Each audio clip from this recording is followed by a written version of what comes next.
রাতেই যেটি জানিয়েছিলাম যে তার শারীরিক অবস্থা রাত থেকে যেরকম ছিল এখনো সেই তথ্যই রয়েছে, খুব একটু পরিবর্তিত হয়নি। গত কাল তার যে ডাক্তাররা রয়েছেন এবং দলের পক্ষ থেকেও তথ্য দেওয়া হয়েছিল যে খালেদা জিয়ার শারীরিক অবস্থা অপরিবর্তিত রয়েছে, খুব বেশি অবনতিও হয়নি আবার উন্নতিও হয়নি, সেই তথ্যটি রয়েছে। কিন্তু এখন পর্যন্ত আজকের সকাল থেকে এখন পর্যন্ত কিন্তু তার দল বা ডাক্তারদের পক্ষ থেকে আমাদেরকে এখন পর্যন্ত কোনো তথ্য দেওয়া হয়নি। যখন একটু ব্রিফ করা হবে তখন আসলে আমরা আরও বিস্তারিত ধারণা পাবো। একই সঙ্গে খালেদা জিয়ার আজকের একটি বিষয় যে হাসপাতালের সামনে কিন্তু নিরাপত্তার অবস্থা জোরদার করা হয়েছে। দেখতে পাচ্ছেন যে পুলিশ সদস্যদেরকে মোতায়েন রাখা হয়েছে এবং নেতাকর্মীদেরকে বারবার অনুরোধ করা হচ্ছে যেন তারা এই হাসপাতালের সামনে ভিড় না করেন। গতকালও আমরা যেটি দেখেছি দলের পক্ষ থেকে বারবার নিষেধ করা হলেও সারা দেশ থেকেই কিন্তু অনেক নেতাকর্মী হাসপাতালের সামনে এসেছেন এবং তাদেরকে যখন আমরা জিজ্ঞেস করেছি যে তারা নিষেধ সত্ত্বেও কেন আসলেন, তারা যেটি বলছেন যে খালেদা জিয়ার প্রতি তাদের যে ভালোবাসা, সেই ভালোবাসার কারণে তারা আসলে ঘরে থাকতে পারেননি, তারা এখানে এসেছেন, তার জন্য দোয়া করেছেন।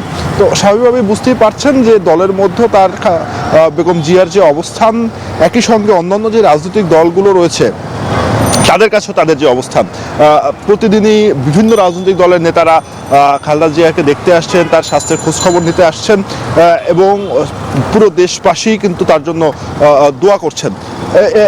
দলের পক্ষ থেকে দেশবাসীর কাছে দোয়া চাওয়া হয়েছে, যারা আসেন তারা সবাই দোয়া চাচ্ছেন এবং দেশবাসীর দোয়ার মাধ্যমেই খালেদা জিয়ার সুস্থতা কামনা করছেন। এবং যেটি সবাই একটি কথা উল্লেখ করছেন যে দেশের এই যে বর্তমান রাজনৈতিক পরিস্থিতি, এই সংকটময় সময় খালেদা জিয়াকে খুব বেশি দরকার।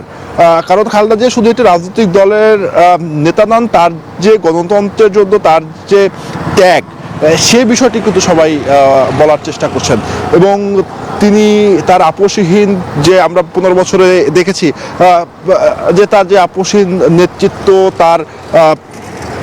তার দেশ ছেড়ে না যাওয়া, তার জেল খাটা এবং সেই জেলেই কিন্তু তিনি অসুস্থ হন।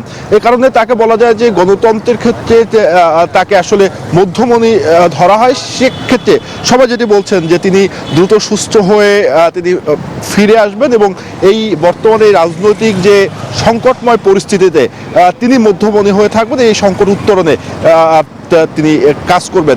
তো এখন যে সর্বশেষ তথ্য যে এখনও কিন্তু খালেদা জিয়ার যে স্বাস্থ্যের অপরিবর্তিত রয়েছে, এরপরে যখন ডাক্তাররা তার স্বাস্থ্য বিষয়ে ব্রিফ করবে তখন আসলে যে আরও কোনো তথ্য সেটি জানা যাবে। তো নাফিসা, এই ছিল আমার কাছে এবারকার হাসপাতালের সামনে থেকে সর্বশেষ তথ্য।